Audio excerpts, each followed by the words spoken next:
ये पहलगाम वैली पीछे ये पाचू घोड़ा में।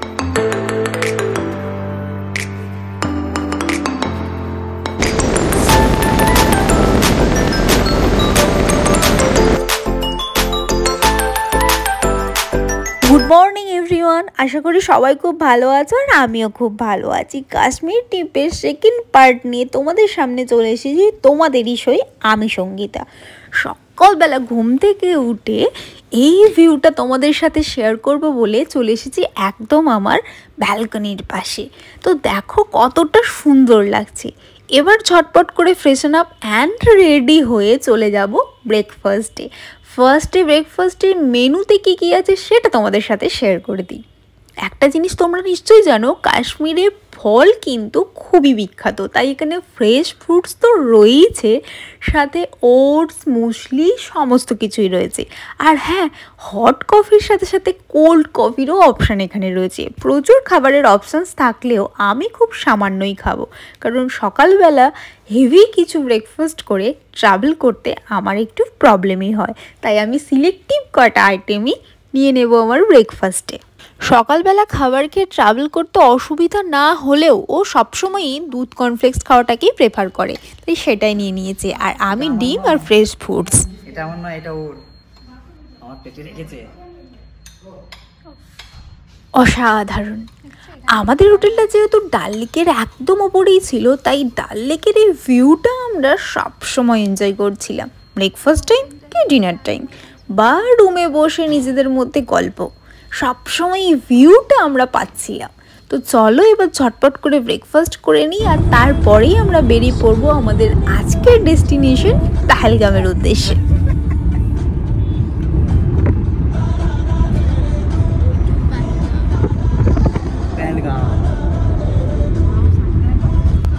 শাহরুখ কাজলের দিলওয়ালে দুলহানিয়া লে যায়েঙ্গে সিনেমার শুটিংটা সুইজারল্যান্ডে হয়েছে, এটা আমরা সকলেই জানি।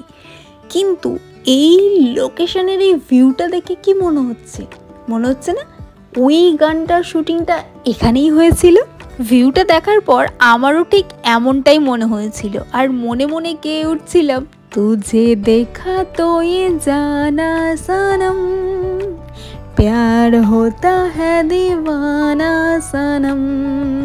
এতটাই ভালো লাগছিল চারপাশটা, শুধু বারবার করে মনে হচ্ছিল এই সমস্ত কিছুকে যদি আমার সঙ্গে করে নিয়ে যেতে পারতাম, কিন্তু সেটা তো সম্ভব নয়। তাই আমার মুঠো ফোনে আমি যতটা পেরেছি ততটা বন্দি করে নিয়ে এসেছি, শুধুমাত্র তোমাদের সাথে শেয়ার করব বলে। আর পরবর্তীতে যখন আমি এগুলোকে দেখব, আমি কিন্তু আবার কাশ্মীরেই ফিরে যাব। যেমন এখন ভয়েস ওভার দেওয়ার সময় আমার মন প্রাণ সমস্তটাই কাশ্মীর চলে গেছে। পুরো রাস্তার কোথায় কি আছে না আছে তার সমস্ত ইনফরমেশান আমাদের ড্রাইভার দাদাই আমাদেরকে ব্রিফ করে দিচ্ছিলেন। আর কথায় কথায় আমরা ওনাকে বলেছিলাম যে আমরা এখান থেকে ড্রাই ফ্রুটস কিনতে চাই, যেহেতু এখানে ড্রাই ফ্রুটস খুব ফেমাস, সাথে স্যাফরনও। তা উনি আমাদের সাজেস্ট করেছিলেন যে পেহেলগামের দিন উনি আমাদেরকে একটা মার্কেটে নিয়ে যাবেন, যেখানে বেশ কিছু শপ রয়েছে। তো সেখান থেকেই আমরা আমাদের এই সমস্ত জিনিসগুলো পারচেস করতে পারি। আর ঠিক সেই কথা মতোই পেহেলগাম পৌঁছানোর অনেক আগেই উনি একটা মার্কেটে আমাদেরকে নিয়ে গিয়েছিলেন, আর আমরা চলে গিয়েছিলাম এই শপটাতে, যেখান থেকে আমরা কিনে নিয়েছিলাম বহু কিছু জিনিস। আর দোকানটায় স্টক ছিল প্রচুর। এখানে পৌঁছানোর সাথে সাথে আমাদেরকে দিয়ে দেওয়া হয়েছিল গরম গরম কাশ্মীরি কাওয়া, আর তারপরে আমরা দেখতে শুরু করে দিয়েছিলাম ফার্স্টে স্যাফরন। वीडियो करने से कोई प्रॉब्लम नहीं है ना? वीडियो करने से उठाओ आराम से। इसमें क्या प्रॉब्लम है? 5 ग्राम। ये कितने ग्राम? 10 ग्राम। 5।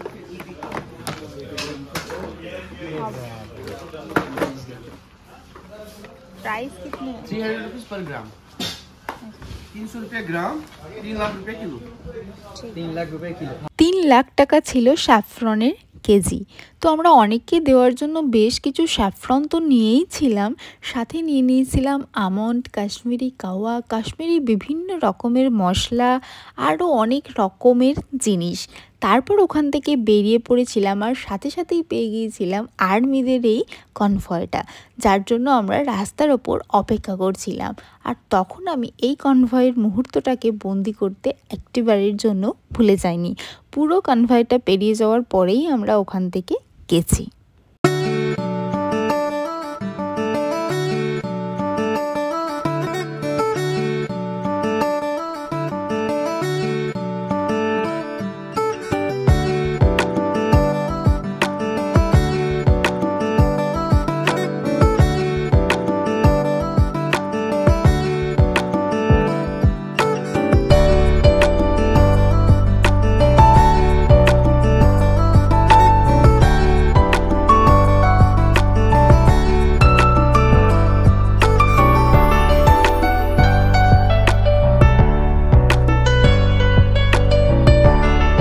শ্রীনগরের বর্ডার পেরিয়ে আমরা এখন পেহেলগামে ঢুকে পড়েছি, তবে আমাদের গন্তব্যে পৌঁছাতে এখনও বেশ খানিকক্ষণ সময় লাগবে। তার আগে আমাদের অল্প একটু খিদে পেয়েছিল আর পেয়ে গিয়েছিলাম এই সুন্দর নদীটা, সেই জন্য এরই পাশে একটা ভেজ ক্যাফেতে আমরা দাঁড়িয়ে পড়েছিলাম। সেখান থেকে আমরা অল্প কিছু স্ন্যাক্স খেয়ে নিয়েছিলাম আর তারপর আবারও জার্নি স্টার্ট করেছিলাম আমাদের সেই ডেস্টিনেশনের উদ্দেশ্যে। বৈশরণ ভ্যালি মিনি সুইজারল্যান্ড যাওয়ার জন্য ঘোড়ার সফর যেখান থেকে স্টার্ট হচ্ছে সেই পর্যন্তই কিন্তু আমরা আমাদের এই গাড়িটা করে যেতে পারবো। তারপর যেখানেই যাই না কেন আমাদের ইউনিয়নের গাড়ি নিতে হবে আর তার জন্য কিন্তু আলাদা করে পেও করতে হবে। আমরা এখন পৌঁছে গেছি।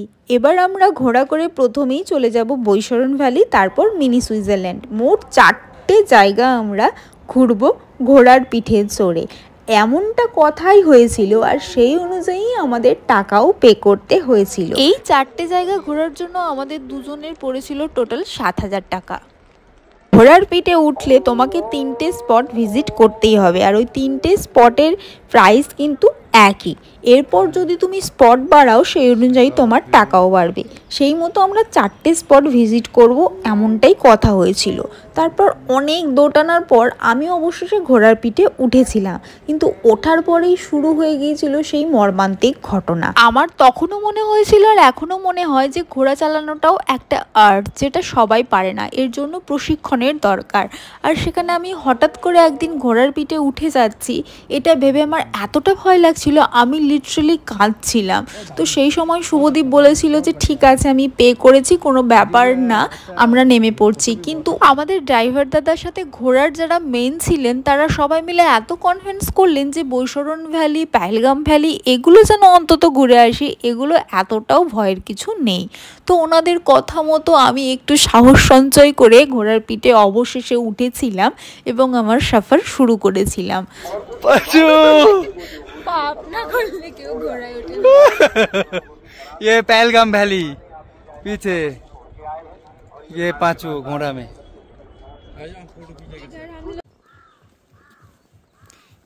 ये भैया हम लोगों को घोड़े का सफर कर रहा है। भैया एक बार हाथ हिला दो। এই সেই বৈশরণ ভ্যালি কতটা সুন্দর সেটা আলাদা করে বলে দেওয়ার আর দরকার পড়ে না, আর কতটা ভয়ঙ্কর সেটা আমরা সকলেই এখন জেনে গেছি। কে জানে, কে বলতে পারে আমরা সেদিন যখন ওখানে ছিলাম তখনই ওখানে কোনো দুর্ঘটনা ঘটতো না। কারণ আমরা নিউজে সবাই দেখেছি ওই দুর্ঘটনাটা ঘটার কিছুদিন আগে জঙ্গিরা একটা ছক করেছিল। টুরিস্ট কম থাকার কারণে সেই দিনটাকে না বেছে পরবর্তী আর একটা দিনকে তারা বেছে নিয়েছিল এই দুর্ঘটনাটা ঘটানোর জন্য। দেখতেই পাচ্ছ রাস্তাটা কতটা ফাঁকা, কারণ আমার ভয়ের কারণে আমরা একটা অন্য রাস্তা দিয়ে এখন মিনি সুইজারল্যান্ডের দিকে যাচ্ছিলাম। আর এই ফাঁকা ফাঁকা রাস্তাগুলো কিন্তু জঙ্গিদের আখড়া হয়েই থাকে। এই কথাগুলো এখন আবারও বারবার মনে পড়ছে।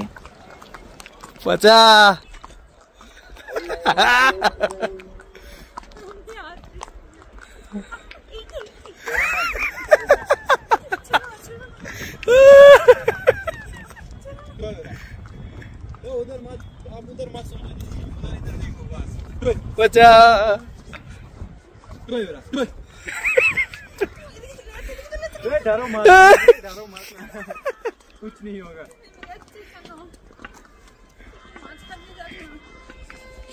ঘোড়া থেকে নামার পর সত্যি সত্যি আমার মনে হয়েছিল যেন যুদ্ধ জয় করে ফিরলাম, সাথে একটা দারুণ ভিউ এনজয় করেছিলাম। সব মিলিয়ে একটা মিক্সড এক্সপিরিয়েন্স আমি গ্যাদার করেছিলাম।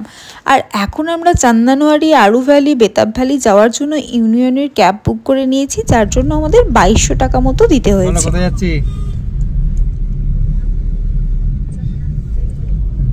अभी आप जा रहे हैं बेताब वैली और चंदनवारी।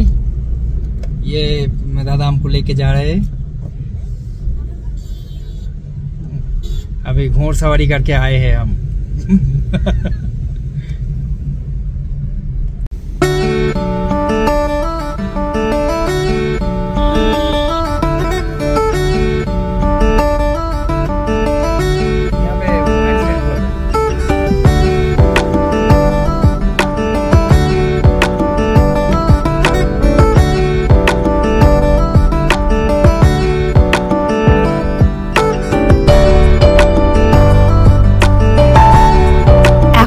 চলে এসেছি চান্দানোয়ারিতে। এই যে ইউনিয়নের গাড়ি করে আমরা এখানে এসেছি, এর কিন্তু একটা রুলসও আছে। প্রথমত আমাদের তো টাকা পে করতে হয়েছে, আর এখানে আসার জন্য আমাদেরকে 1 ঘন্টা সময় দিয়ে দেওয়া হয়েছে। 1 ঘন্টার বেশি যদি আমরা এখানে টাইম স্পেন্ড করি তাহলে সেই অনুযায়ী আমাদের টাকা কিন্তু বাড়বে। 5-7 মিনিট ওরা ছেড়ে দেবে, কিন্তু তার থেকে যদি বেশি হয় তাহলে টাকা কিন্তু দিতেই হবে। চান্দানোয়ারির এই ভ্যালিটায় যখন আমরা পৌঁছলাম তখন দেখলাম চারদিকটা পুরো সাদা বরফের চাদরে মোড়া। এত অপূর্ব লাগছিল চারপাশটা, সাথে বইছিল শীতল হাওয়া। আমার হিলসের কারণে একটু হাঁটতে প্রথম দিকে অসুবিধে হচ্ছিল ঠিকই, কিন্তু আই ক্যান ম্যানেজ। চারপাশটা কি অসাধারণ লাগছে তাই না? 1 ঘন্টা সময় যে কোথা দিয়ে বেরিয়ে গেল আমরা বুঝতেই পারলাম না। এতটা সুন্দর লাগছিল, এতটাই এনজয় করেছি, বাকি ক্লিপিংস নিতে এখানে ভুলেই গেছি। আমরা যেদিন এখানে গিয়েছিলাম সেদিন এখানে স্নোফলসের আপডেট ছিল, আর হ্যাঁ সেটা হয়েও গেল।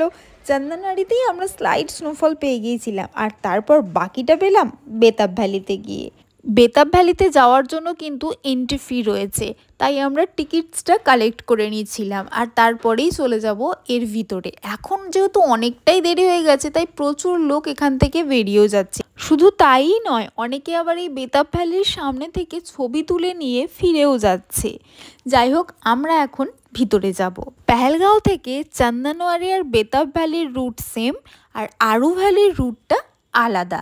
তাই আমরা যখন ইউনিয়নের গাড়িতে উঠি তখনই আমাদের কনফার্ম জানিয়ে দিতে হয় যে আমরা 3টেই কভার করব না চান্দানোয়ারি, বেতাব ভ্যালি এগুলোতে যাব। তো আমরা চান্দানোয়ারি আর বেতাব ভ্যালিটাকেই প্রেফার করেছিলাম, কারণ ওই দিন আরু ভ্যালি যাওয়ার পথে একটা গাড়িকে 2 থেকে 3 ঘন্টা জ্যামে আটকে পড়তে হয়েছিল। সেই ইনফরমেশনটা আমরা অলরেডি পেয়ে গিয়েছিলাম।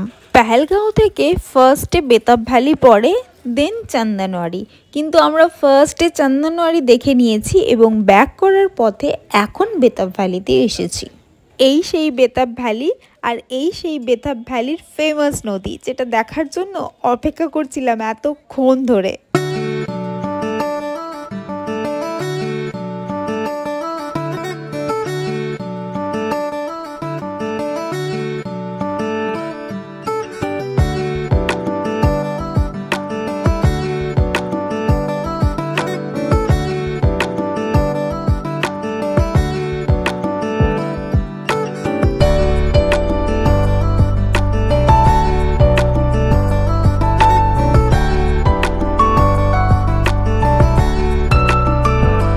যখন প্রত্যেক দিন স্নোফল হয় তখন এই পুরো ভ্যালিটা সাদা বরফে ঢেকে যায়।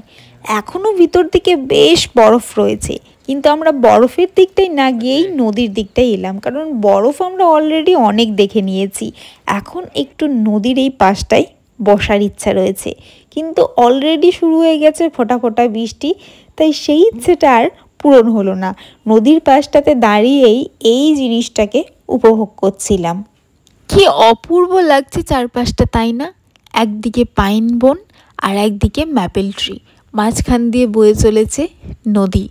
মনে হচ্ছে এখানে ঘন্টার পর ঘন্টা বসে কাটিয়ে দেওয়া যায়। চন্দনওয়াড়িতে বরফের মধ্যে যতটা ঠান্ডা লাগছিল, এই বেতাব ভ্যালিতে আরো বেশি যেন ঠান্ডা আমার লাগছে। আর এখানে নদীর জলে হাত যেই না দিয়েছি, শুরু হয়ে গেছে বিদ্যুতের চমকানি।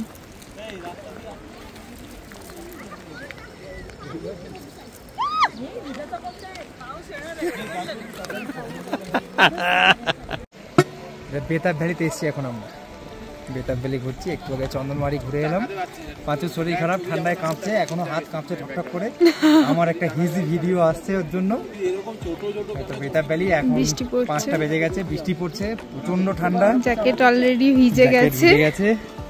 হ্যাঁ, বেরিয়ে যেতে হবে, আর বেশিক্ষণ থাকতে পারবো না এখানে। 1 ঘন্টা করে টাইম থাকতে পারবো, 1 ঘন্টা হতেও চললো, বেরিয়ে যাই। একটা স্নো ক্যাপ মাউন্টেন দেখতে পাওয়া যাচ্ছে, ছবি তোলার লোক সামলাতে পারলাম না বলে দাঁড়িয়ে পড়েছে। ম্যাপেল ট্রি আর তার মাঝে ঘন্ট, আর পেছনে পাইন গাছ। এই যে পাইন গাছ, এই যে বরফ পড়ে আছে। বরফ আরো প্রচুর জায়গায় আছে, কিন্তু আমরা পুরোটা যেতে পারছি না।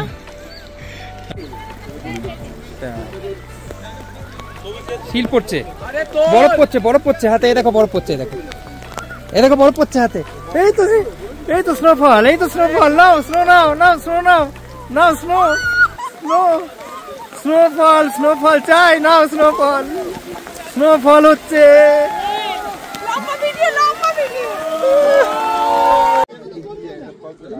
বেতাব ভ্যালিতে এসেছিলাম,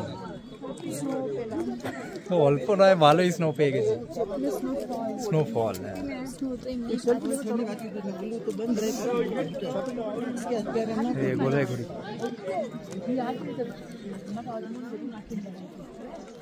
বেরিয়ে যাচ্ছ ফ্রেমের বাইরে।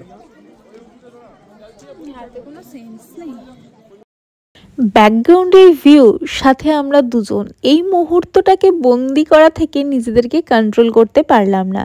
সাথে কন্ট্রোল করতে পারলাম না আরও একটা জিনিস থেকে, সেটা পপকর্নের গন্ধ পেয়ে আমরা আবারও ব্যাকে গিয়ে পপকর্ন কিনে সেটাকে এনজয় করতে করতে তারপরেই বেতাব ভ্যালি থেকে বেরিয়েছিলাম।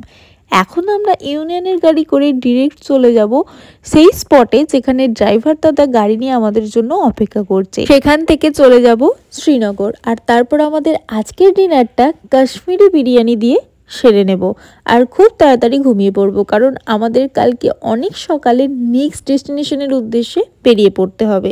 তো আমার ভিডিওটা কেমন লাগলো সেটা কমেন্ট করে জানাতে একদম ভুলো না। আর পরের দিন কি করছি সেটা জানতে হলে আমার নেক্সট ভিডিওটা অবশ্যই দেখো। ততক্ষণ পর্যন্ত সবাই ভালো থেকো, সুস্থ থেকো। দেখা হচ্ছে পরের ভিডিওতে। আজকের মতো সবাইকে টাটা।